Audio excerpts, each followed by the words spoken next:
റാന്നി സ്വദേശിനി 13-കാരുടെ നഗ്നചിത്രങ്ങൾ കൈക്കലാക്കി ബ്ലാക്ക്മെയിൽ ചെയ്ത പ്രതി അറസ്റ്റിലായി. റാന്നി സ്വദേശിനി 13 വയസ്സുള്ള പെൺകുട്ടിയെ ഇൻസ്റ്റാഗ്രാം വഴി പരിചയപ്പെട്ട ശേഷം നഗ്നചിത്രങ്ങൾ വാങ്ങി ബ്ലാക്ക്മെയിൽ ചെയ്ത പ്രതിയെ റാന്നി പോലീസ് പിടികൂടി. 2025 സെപ്റ്റംബറിലാണ് പെൺകുട്ടിയുമായി ഇയാൾ പരിചയം ആവുന്നത്. തുടർന്ന് ചാറ്റ് ചെയ്യുകയും പെൺകുട്ടിയുടെ അടിവസ്ത്രം ധരിച്ച ഫോട്ടോ നിർബന്ധിച്ച് കൈക്കലാക്കുകയും ചെയ്തു. ഇത് മാതാപിതാക്കളുടെ ശ്രദ്ധയിൽപ്പെടുകയും പെൺകുട്ടിയോട് ചോദിച്ചപ്പോൾ അത്തരം ഫോട്ടോകൾ സോഷ്യൽ മീഡിയയിൽ പ്രചരിപ്പിക്കുമെന്ന് പറഞ്ഞ് നഗ്നചിത്രങ്ങൾ ആവശ്യപ്പെട്ടു എന്ന് പറഞ്ഞു. തുടർന്ന് റാന്നി പോലീസ് പെൺകുട്ടിയുടെ പരാതിയിൽ കേസ് രജിസ്റ്റർ ചെയ്ത് അന്വേഷണം ആരംഭിച്ചു. അന്വേഷണം തുടർന്ന് വരവെ പ്രതി പെൺകുട്ടിയുടെ ഫോട്ടോ പ്രൊഫൈൽ പിക്ചർ ആക്കി മറ്റൊരു ഇൻസ്റ്റാഗ്രാം അക്കൗണ്ട് തുടങ്ങി. വീണ്ടും പെൺകുട്ടിയെ ബന്ധപ്പെടുകയും ഭീഷണികൾ തുടരുകയും ചെയ്തു.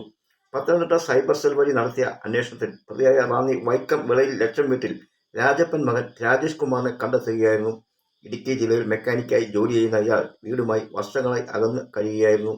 സോഷ്യൽ മീഡിയയിൽ ആക്റ്റീവായ ഒരു യുവാവിന്റെ ഫോട്ടോ പ്രൊഫൈൽ പിക്ചർ ആക്കിയും റീലുകൾ പോസ്റ്റ് ചെയ്തുമാണ് പ്രതി പെൺകുട്ടിയെ ആകർഷിച്ചത്. ഇയാളുടെ ഫോണിൽ ധാരാളം പെൺകുട്ടികളുടെ ഫോട്ടോകളും 4ഓളം വ്യാജ ഇൻസ്റ്റാഗ്രാം അക്കൗണ്ടും ഉള്ളതായി പോലീസ് കണ്ടെത്തി. പെൺകുട്ടികളെ ഇത്തരത്തിൽ ഇയാൾ ബന്ധപ്പെട്ടിട്ടുണ്ടോ എന്ന് പോലീസ് അന്വേഷിച്ചു വരുന്നു. Police inspector Pratheesh Sasi, SI Sibi, police ഉദ്യോഗസ്ഥരായ അഭിനന്ദ്, ശൈലേന്ദ്രൻ എന്നിവരടങ്ങിയ സംഘമാണ് സൈബർ സെല്ലിന്റെ സഹായത്തോടെ പ്രതിയെ അറസ്റ്റ് ചെയ്ത് കോടതിയിൽ ഹാജരാക്കി.